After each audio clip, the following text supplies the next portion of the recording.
Sir? Pwede ba isang ko muna sa iyo yung cellphone ko? Inday, kakabali mo lang kahapon. Magsasanla ka na agad ngayon? Kailangan ko kasi, sir.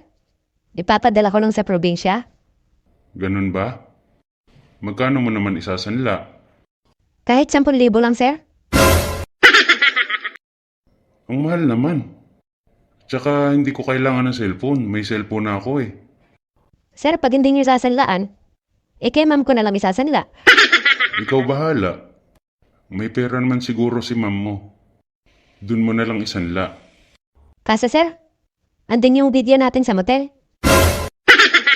Ano ka ba naman, Inday? Di ba sabi ko sa'yo, pag kailangan mo ng pera, magsabi ka lang. Sa akin mo na isanla at walang pera yung ma'am mo. At saka, kailangan ko din talaga ng isa pang cellphone.